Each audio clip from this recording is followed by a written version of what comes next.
Hello you guys, welcome back to my channel. I really appreciate you tuning in here all the time.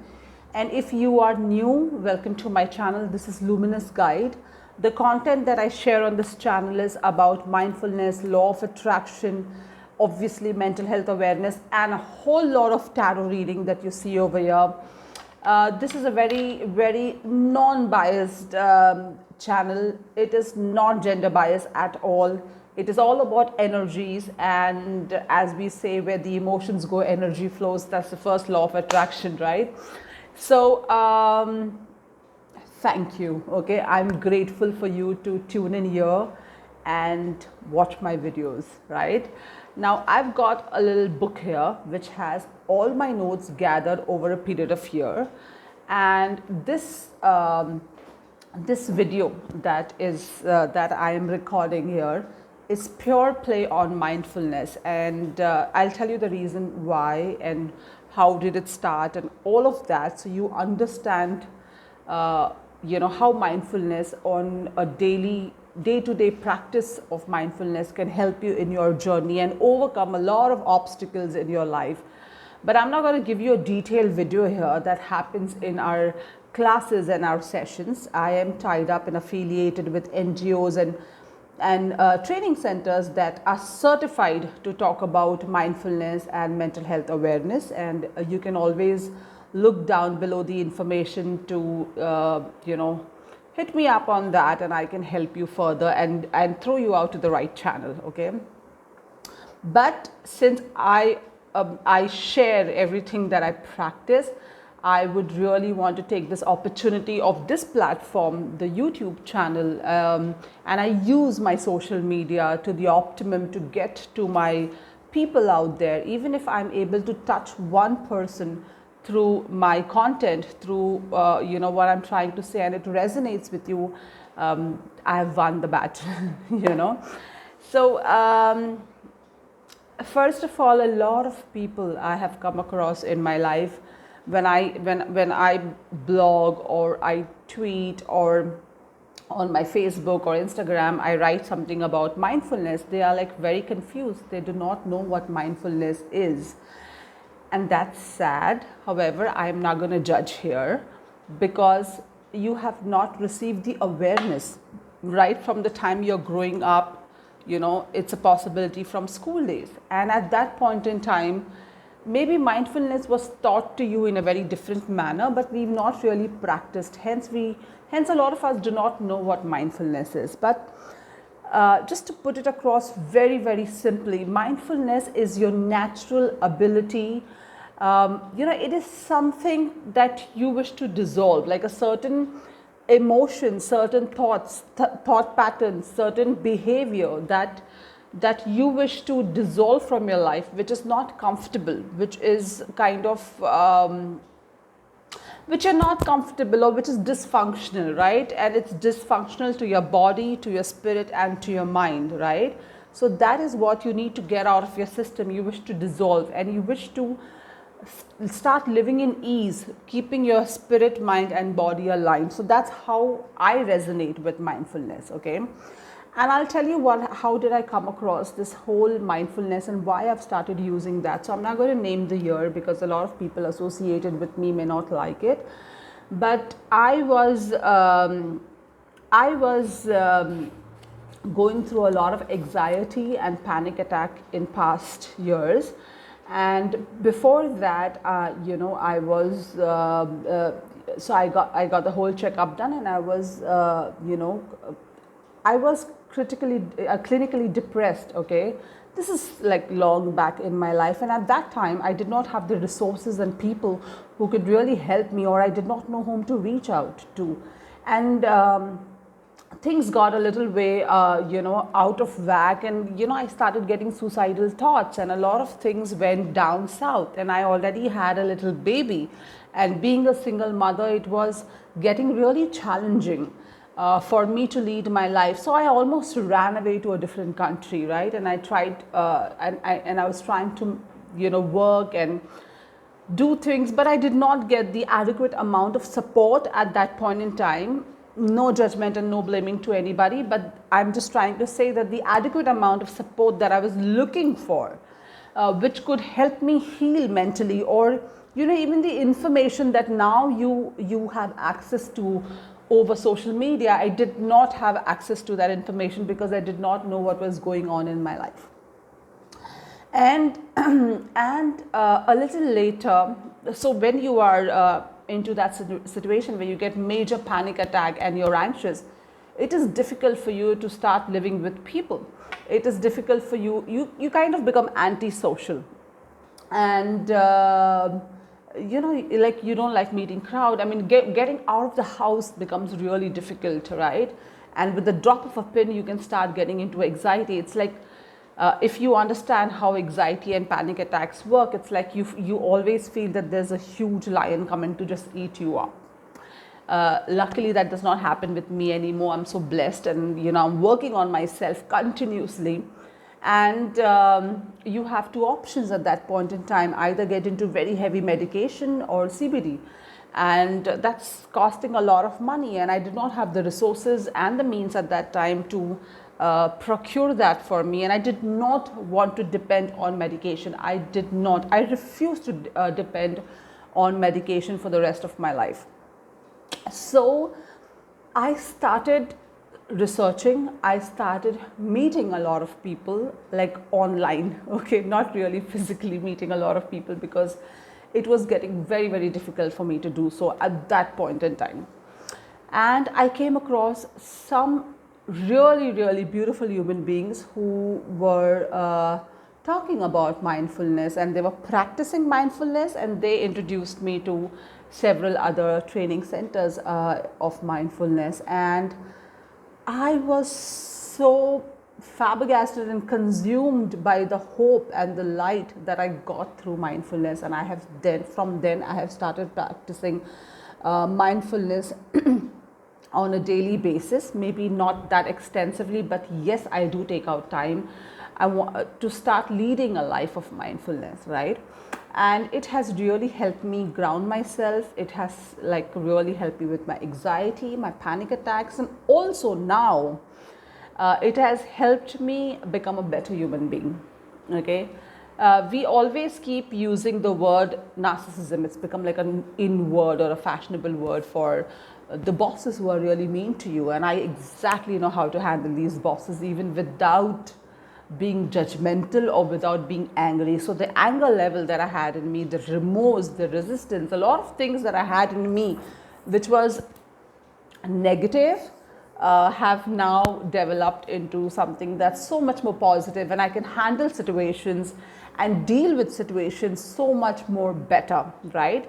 Now, how do you practice mindfulness? There are different ways of practicing mindfulness. Obviously, you start with mindful breathing. There's a lot, okay? The whole thing is to get out of suffering, right? Without judgment and resentment to others and what they are saying. Now, you must be wondering, I'm a human being and it's impossible for me not to judge. Or I may rather say I don't judge, but I do judge, and obviously I can resent things. And I would like to say that to you. Yes, you are a human being, a very, very beautiful human being, and you are allowed to live a life without judgment and resentment, because that's good for you. That's better for you. And I'm exactly going to give you the reason how and why. Okay. Now, apart from being in the present, and there's a lot of things that we can do in mindfulness, which, like I said, we teach in our courses. This is the basic tip. The first major tip or the tool that I started using was non-judgment and non-resentment.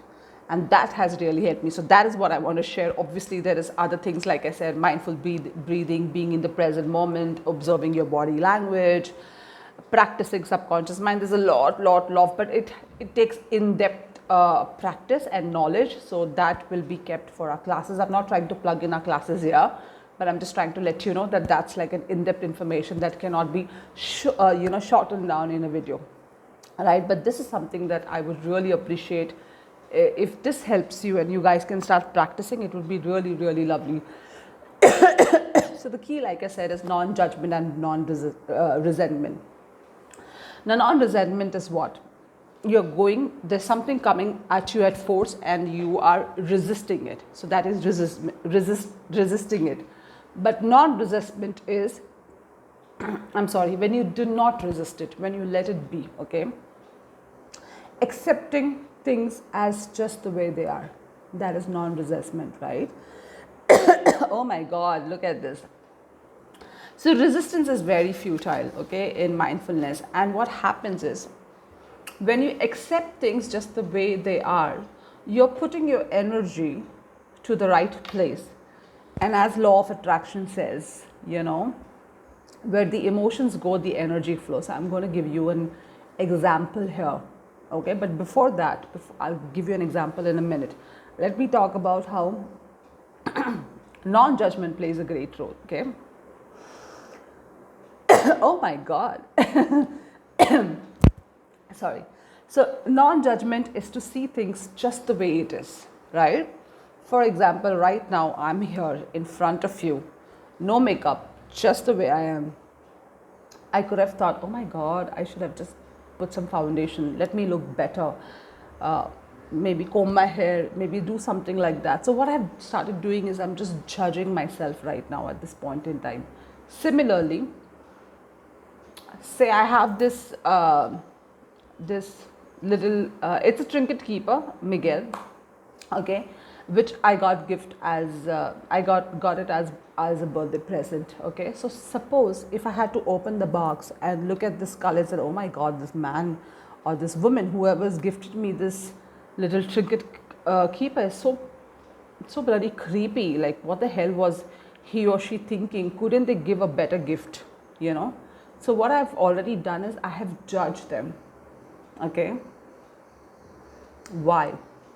Because I've put my emotions attached to how I think the person should think for me, right?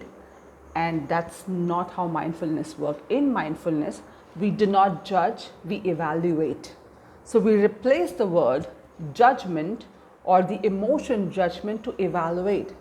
So now when I go back and I think, all right, I have no makeup on, but I'm going to do a rocking video because right now, rather than me spending time, those 10, 15, 1 hour in front of the mirror and doing makeup, I think this is the time for me to get on the video and talk to my people. This is what I'm evaluating. Possibly, or maybe I can do a better makeup or look a little more presentable for the next time, but I'm not judging myself. Similarly, when I open the gift wrap, I look at this gift and I said, oh my God, this is a skull, right? But it's a trinket keeper. Maybe I must have spoken to this person saying that one of my favorite movies, the animated movie, was Coco, and this person was actually thoughtful and mindful and got me this trinket keeper. So what I've done is I've evaluated the situation, okay? Now you may wonder, how do I non-judge and non-resist when I am being beaten up? There's domestic violence going on, right?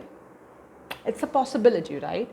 So when the domestic violence is going on, and this is very, very deep information that I'm going to give you, right? When there's domestic violence, just an example of a deep information. When domestic violence is going on, what the person who is being violated, okay, how will that person non-judge or non-resist? Because the person is getting violated, that person is getting hit, skin, bones and fractured, right? So if you try to resist, the person is going to keep hitting you even more. At times, does happen. I'm talking about physical resistance. But rather than judging that, oh my God, I must have done something wrong, that's why this person is hitting me. So what? He's my husband, he still loves me, but all he does is he just hits me or beats me up, or that's how my boyfriend is. You're making a whole lot of story in your mind. What you need to do is evaluate the situation. Okay, this is what has happened. What do I do next? Do I need to call for help? Do I need to go and, file a case? Should I first call my friend? How do I solutionize this evaluation? You understand what it means? So mindfulness talks so much in depth on how you can solutionize and evaluate a situation rather than just quickly jump into conclusions, because when you quickly jump into conclusion, you're not observing your own thoughts, you're letting your thoughts keep running to a negative place. You need to get your thoughts back from a negative place to the present moment, and the present moment says accept how you have felt. So for example, your boss is being an asshole at this point in time. Let's use the word asshole. Okay? And you're going to stand there and say, you know what, this guy is an asshole. He does that all the time. You've already judged this person. So what you've done is, now I'm mixing law of attraction with mindfulness. You have given your emotions over there. So now you're sending so much of your vibrations to your boss that the antenna does not disconnect. So all your energy is there. You need to keep your energy for yourself, right? You need to evaluate, okay, my boss has given me 2 hours extra worth of work. How do I task manage?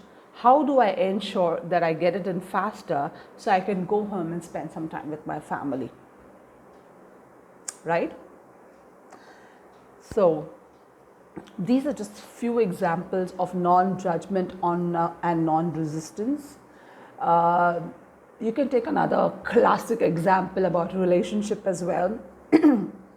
Let's say, for example, you've invested a lot in a relationship, and over a period of time, you have seen that the relationship is failing and you do not know what to do. What are you going to do about it?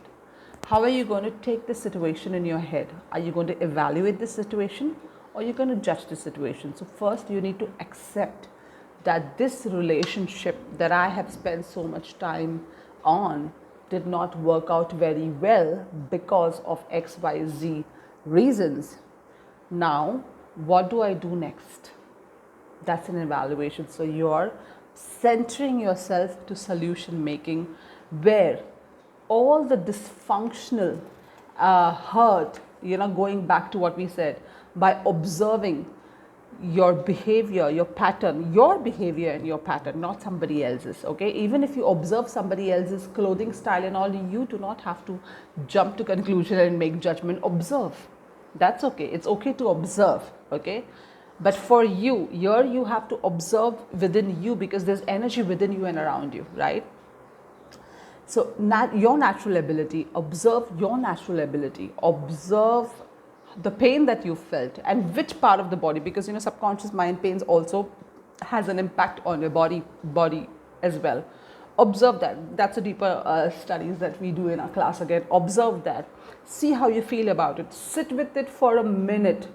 Cry if you have to, scream if you have to, because you're going to be accepting it, okay? And then evaluate the situation. Do not judge the situation. That he was like that only, man, that's why I did that, and I was like that only, man. These are about Bombay I speak. So see, I'm judging. Evaluate, right? So get to yourself and observe how you feel about it. Observe where it has given you pain body implementation, and then get into a state where you can center yourself and work on yourself. So this is just a small tip, which is non-judgment and non-resistance, which I have started and I am progressing, and I'm a mere scratch on the surface of mindfulness, you guys. That's the reason why I'm affiliated with amazing trainers who are fabulous, and they explain everything so well, right from self-healing to healing past emotions, to getting yourself into the present moment and how you can transform it in future, with the relationships with your bosses, your family, your kids. Oh my God, it's like a beautiful training sessions that we keep having. Let me know with my email address if you would like to know more, and we can hook you up to somebody. Let me know of that as well. And just observe how you feel in your heart, and evaluate, okay, and then work on it, all right? And mindful breathing. Okay, do not forget to like, share, subscribe. It's absolutely free. Comment, okay? Let me know if these kind of information is helping you, and share the love that I'm sharing with you. Speak about mindfulness, speak about mental health awareness to your friends, to your family. Okay, let's get mindfulness into our day-to-day life, because we need it, right? Bye bye.